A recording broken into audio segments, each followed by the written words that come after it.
the Johnson Wax Program with Fibber McGee and Molly.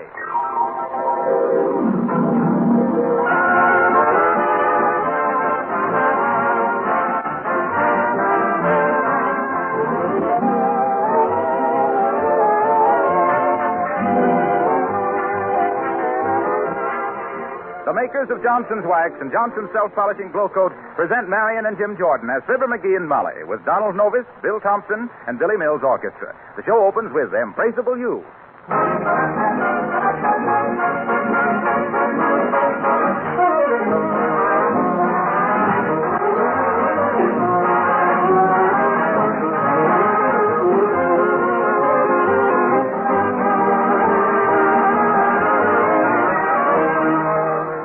In these days of fall house cleaning and moving, there's a question that probably has occurred to a great many of you. It's this.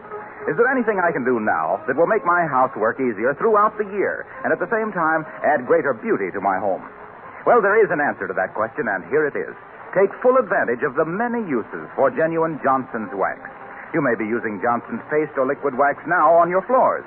If you are, then you know how much easier it is to keep the floors clean and how much more beautiful they become with every waxing. You know that floor scrubbing is done away with. The dust and dirt cannot stick to a Johnson Wax surface. You should know, then, that you can save more work, make your home more beautiful, by applying that same wax to many other things. Furniture and woodwork, for example, and windowsills, leather articles like luggage and book covers, parchment lampshades and picture frames, even your enameled refrigerator and pantry shelves. Do a little experimenting with Johnson's Wax in your home. You'll quickly realize its labor-saving possibilities.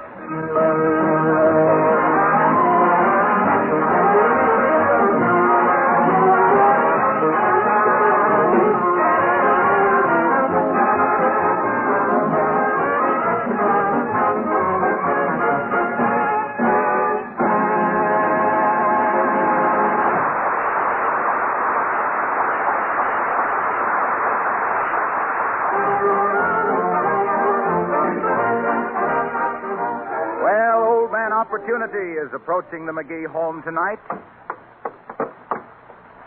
Yes, here he is. He checks the house number, 79 Wistful Vista, with a slip of paper in his hand, and... Aha! Opportunity knocks. And here in the living room, all unaware that destiny is pointing a well-manicured finger at them, we find Fibber McGee and Molly.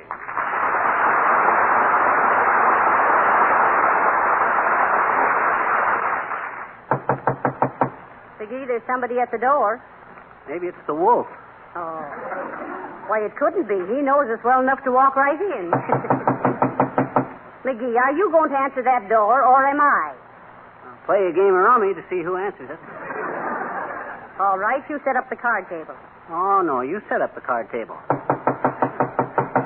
Flip your coin to see who sets up the card table. Okay. Dad rat it, I ain't got a coin. Oh, dear, I'll go. Yes? How do you do? Is this the Fibber McGee residence? Yes, it is. Is Mr. McGee at home? Yes, he is. May I see him, please? Yes, you may. McGee, put your shoes on. A gentleman to see you. If he's a gentleman, he wouldn't notice I got him off. Just step in, sir. Thank you. Are you Fibber McGee? Well, that's how I'm known locally, Bud. Though during the Boxer Rebellion in China, I was known as Ping Fooey Hao, the hero of Choi Mu. They gave me that name in the campaign of 1902 when I penetrated the interior of Ging Hoi with a cake of ice on my head. Cake of ice on your head? Yeah, I was disguised as a coolie. Well, sir, I said to this... McGee, why don't you see what the gentleman wants? And I don't think he wants any of that. Huh? Oh, excuse me, Bud. But whenever I meet anybody from China, it kind of brings back the good old days. How long since you've been there? Been where? Why, in China. I've never been in China. Didn't you just tell me you were the hero of Choi Mu in the Boxer Rebellion? That was you, dearie. Huh? Oh, yes. Well, what can I do for you, Bud? Mr. McGee, would you be interested in making $500? Why... Oh, heavenly days. He went right through the chair. Yes. Get up off the floor, dearie, and answer the gentleman. Did you say $500, Bud? $500. Well, I must say it's a very interesting proposition. I haven't told you what the proposition is. You mentioned $500, Bud. The rest of it is mere detail. Well, perhaps I'd better introduce myself. I am Throckmorton P. Gildersleeve. Oh, I'm glad to know you, Throcky. Well, what's it all about? Simply this, McGee. Yes? I have what is probably the most complete and valuable collection of autographs in the world. Uh-huh. But I lack one signature to make it just 100% up to date. Yes? The man who gets me that signature, I'll pay $500. Oh, my. For $500, we'll get Ferdinand the Bull to write his name on the head of a pin. Yeah, that's very good, Ferdinand. But a bull can't write. Make it $550 and we'll teach him. How'd you happen to come to me, Bub? Well, I was making inquiries. Yes? I was looking for a man with nerve and ingenuity. I see. A man who's not easily discouraged. A man with persistence and stick-to-itiveness. Well, that's me, Rocky. I got more stick-to-itiveness than chewing gum on a dance floor. Why, even as a kid, I was noted for my persistency, Bud. No matter how ugly things looked, I was always in there plugging. Yes? Plug Ugly McGee, I was known as in them days. I know. Plug Ugly McGee, the ping-pong papa of persistency with a passionate pride for prying, probing, peeking, and poking into perfection problems, poo-pooing personal perils when periodically penetrating the private practices of public personalities planning on plucking the public purse, and perennially popular as the personification of perseverance from the pound and pulse of the proud Pacific to the... Well, was I terrific?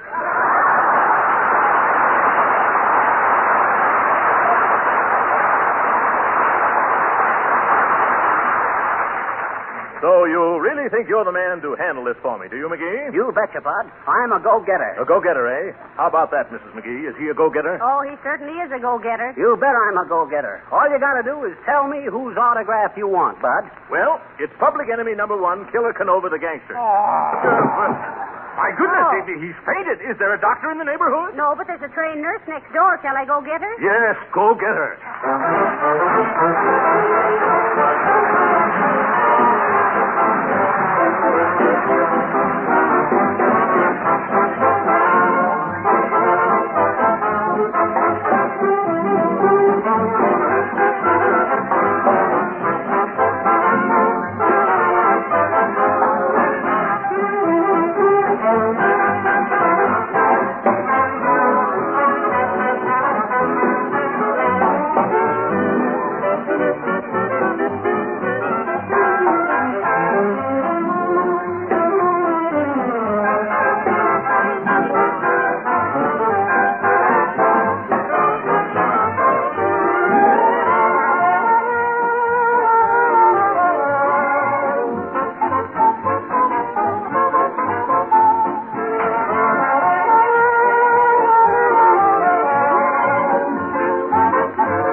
Swell, Billy Mills.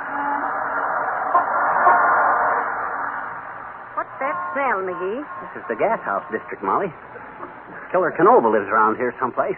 Say, tell me, dearie, why were you so upset about getting Killer Canova's autograph? Well, he's the toughest guy in the country, Molly. He's killed 82 people. Oh, my. Yeah. Well, then why don't they arrest him? They did, 3 times. Twice for double parking and once for spitting on the sidewalk.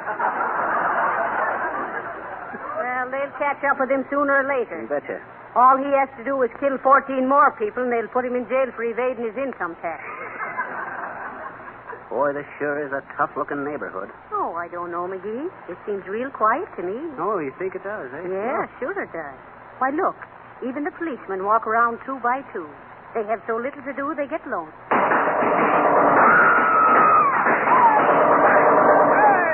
Heavenly days. Hey, what the... Who... what's going on here, Bud? Oh, nothing. Us guys from the Spadula gang uses that old building across the street for bank robbery practice, see? Oh. Yeah, that way we How can... was that, Coach? That was better, Joey. 24 seconds from stick up to getaway. But watch them signals. Use this week on interference. And we gotta have a substitute for Bumpsy. Any harness bullet intercept him in the first minute of play. Okay, Coach. That all for today? Yeah, turn in your guns and meet me at the pool room for skull practice. Sure, Coach. Okay. My. It looks like you were right, dearie. This isn't what I would call a real peaceful neighborhood. I'll say it ain't. Put the sign on that blacksmith shop. Ah. Come in and try on a new fall vest. Tailored by Hart Schaffner and Bethlehem Steel.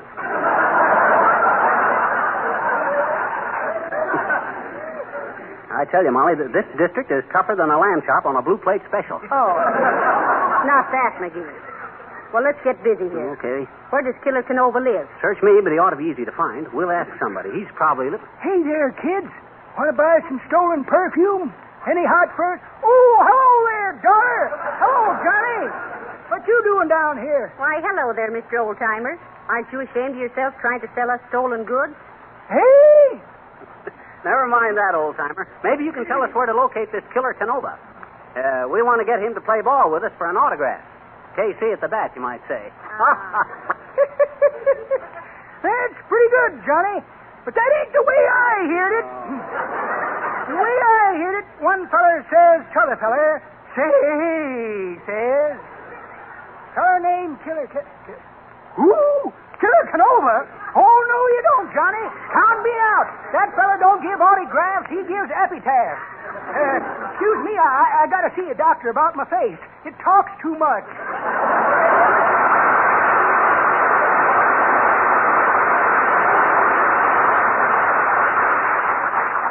Heavenly days, McGee.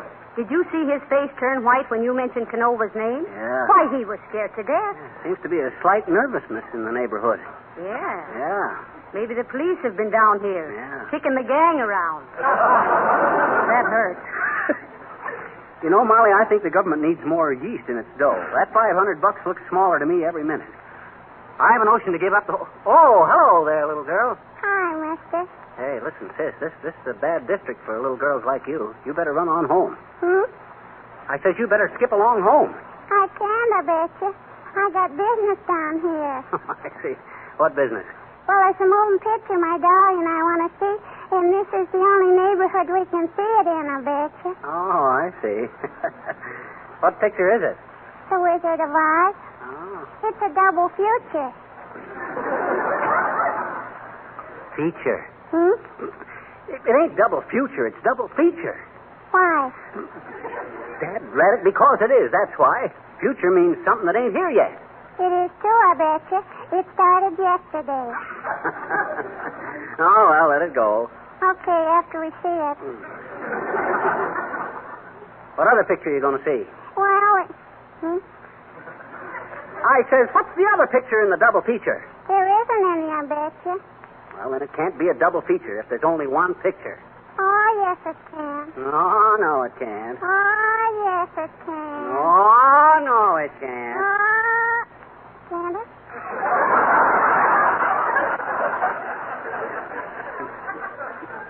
No. Look, sis, The Wizard of Oz is only one picture. So how do you figure you're seeing a double feature? Well, gee, I'm taking my dolly, and I bet you don't make any difference whether two people see one picture or one people see two pictures. So long, mister. Oh, we're off to see the wizard, the wonderful Wizard of Oz. Here he is, the Wizard of Oz. If ever a wizard was, if ever a wizard was, the Wizard of Oz is one because of the wonderful things he does. Wow. We're off to see the wizard, the wonderful Wizard of Oz.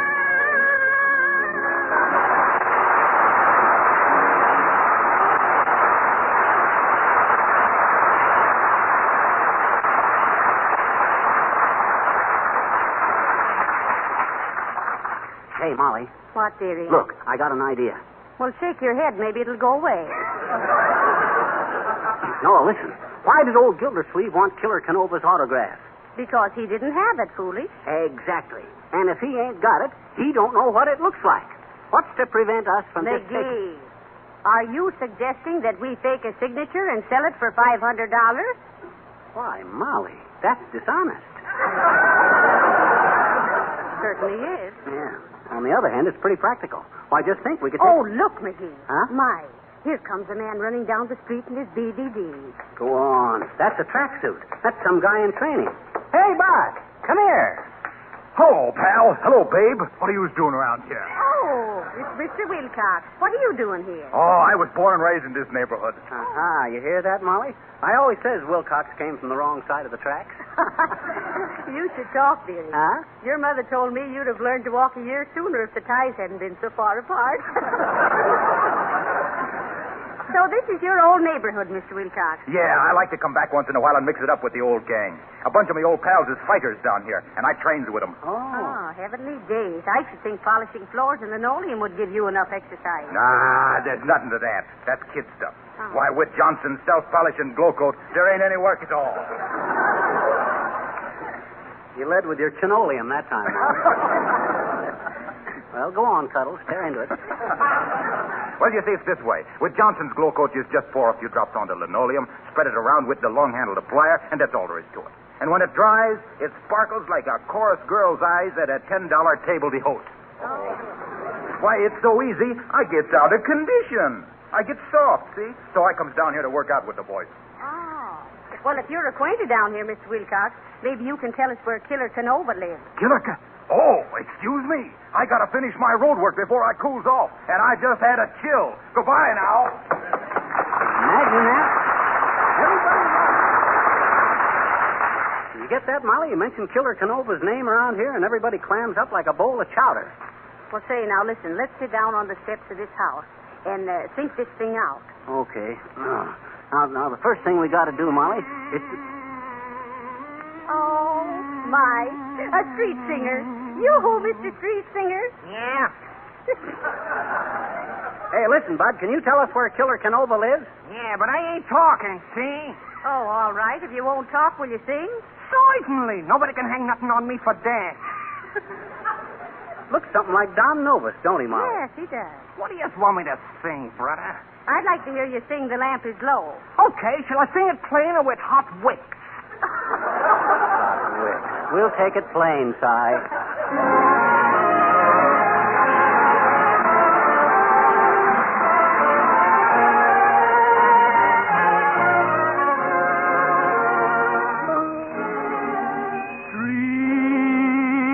Beside me in the midnight glow, the lamp is low. Dream and watch the shadows come and go. The lamp is low. While you linger in my arms, my lips will sigh, I love you so. Dream the sweetest dream we'll ever know. Tonight the moon is high, the lamp is low.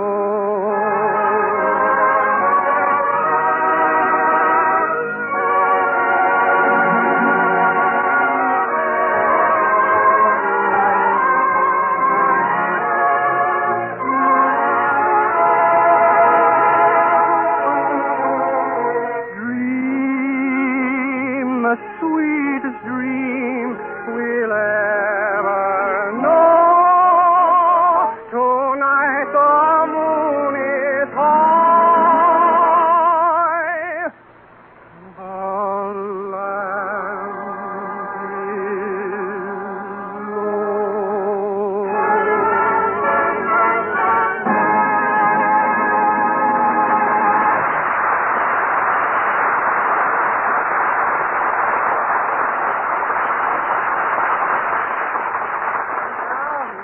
thank you very much, Mr. Street Singer. That was beautiful. Certainly was, Bud, and I can't get over how much you look like a friend of ours, Donald Novus. Hey, that's funny. You look like some pals of mine, too. Fibber McGee and Molly. It's a small world, ain't it? Yes, it is. Almost too small for comfort.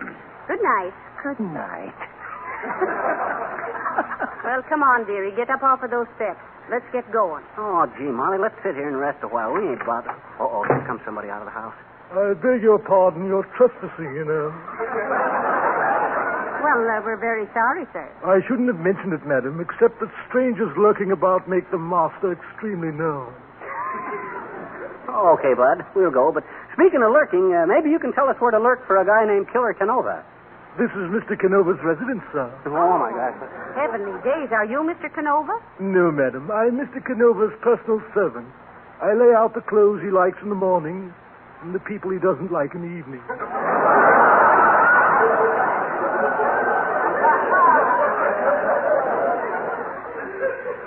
May I ask what you wanted with Mr. Canova?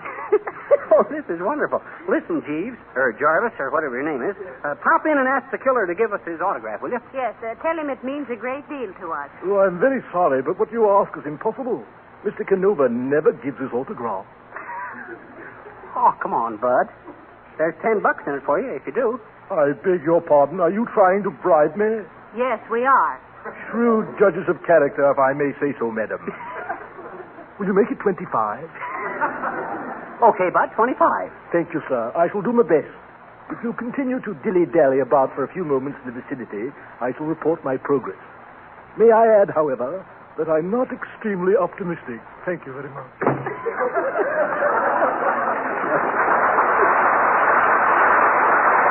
Boy. Hot dog, Molly. Looks like we're in $500. $475, McGee. Oh, well, what's the difference? There, my dear. Lovely evening, isn't it? Or is it? Certainly is. How do you do, Mr. Boomer? Hi, Boomer. Hello, Saucepan. If we were in the woods, I would ask what you were doing in this neck of them. Say, we've been hired to get Killer Canova's autograph, Mr. Boomer. Yeah, and we just bribed his valet $25 to get it for us. That's all. I think I could have sold you one for $15. You could? No, it ain't too late, Boomer. Where'd you got it? Well, I have it right here in my pocket somewhere. Genuine Killer Canova autograph. Came across it in the files when I was a trustee. Trustee. Now, let me see. Where did I put that autograph? Autograph. Here's a small tube of library paste. In case I ever want to stick around home and read. Invitation to an alumni dinner party. Ah, yes. A middle-aged spread, you might say. Now, please, Mr. Boomer, the autograph, if any. Oh, yes, the autograph. Have it right here someplace. Here's a small box of stench bombs. Break one if you like. It won't be noticed on this program. Strawberry lollipop. Hello, suckers. A check for short beer. Well, imagine that. No autograph. Must be in my trunk in the manager's office at my hotel. Well, good day, my dear. Good day, mugwump.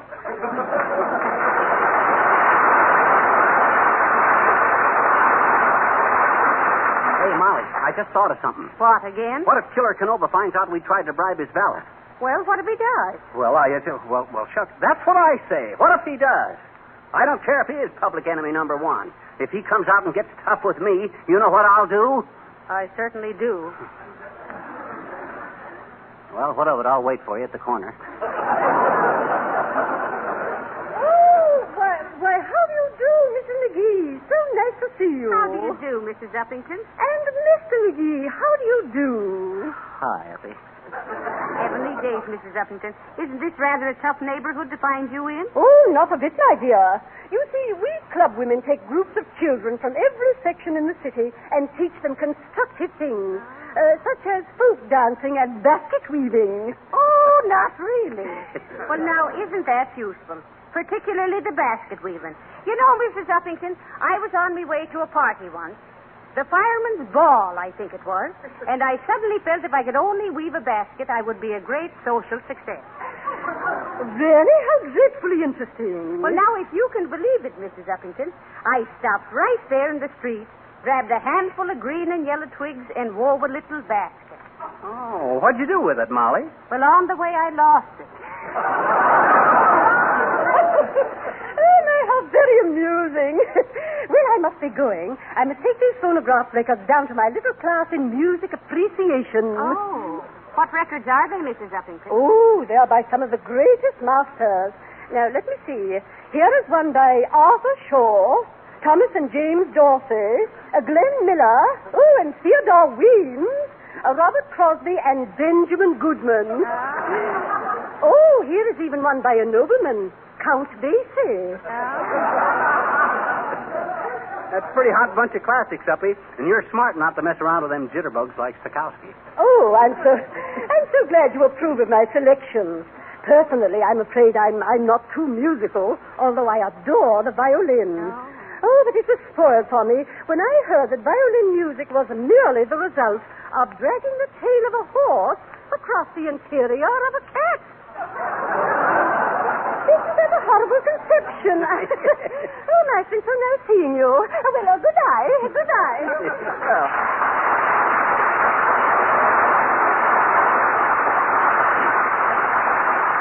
Well, as I always says, Molly, that socially this world is like a hunk of pie. There's an upper crust, a lower crust, and they both make mincemeat of the middle part. You see, you take the upper crust and put it... Hold it, McGee. Okay. Put the philosophy back in the bag. Here comes the man from Canova. Uh-oh. I beg your pardon, madam. Here's a note from Mr. Canova for you. Hot dog. Now, did you get the autograph, Bud? May I suggest you read the note, sir? Okay. What does he say, McGee? Oh, listen. It says, Killer Canova don't give nobody no autographs. This means you. This is final. Beat it. And don't bother me no more. See? Signed, Killer Canova. Oh, yeah? Why, that dirty little sneak insulting us, huh? He can't do that to us. I'll say he can't. This for him, Bud. Oh, I say, may I ask the object in tearing up the note? Certainly you may ask. That's just to show what we think of him and his threat. But I understood, madam, that you wished his signature. Well, we did. What was the matter with the one you had? Huh? Where? On the note, madam. He signed it, I believe. Oh, heavenly days, so he did. Oh. McGee, you've ruined us. You mean that note was his? That was his signature? Oh, what did I do that for? Oh, come on, Molly. Don't take it so hard. Don't cry. I'm not crying. I'm shivering. You just tore up a new fur coat. Oh, dear. Oh, Shaw. Oh, quite.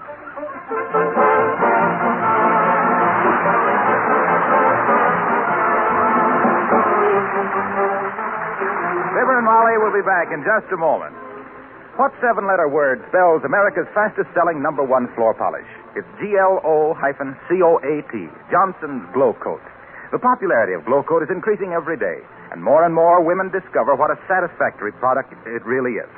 Glow Coat is as easy to use as any floor polish you can buy. You simply put it on your floor, and in 20 minutes it dries to a beautiful hard polish without any rubbing or buffing. That's why Glow Coat is called self-polishing. But easy to use is only part of the story. It's because Glow Coat gives such complete satisfaction every time that women tell their friends about it. Try self-polishing Glow Coat on your kitchen linoleum and on varnished wood floors, too. It saves you work, makes floors easy to keep clean, and greatly adds to their beauty.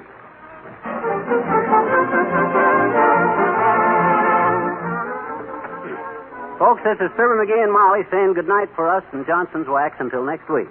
Incidentally, Molly, I'll say so long to you, too, for a week or so. Why, McGee? Where are you going? I've been called to New York. Oh. I have to be there tomorrow. I'm on a committee of 10 to consider ways and means of combating red activities in America. Well, a committee of 10. Who's the other 9? The New York Yankees. Good night. Good night, Hall.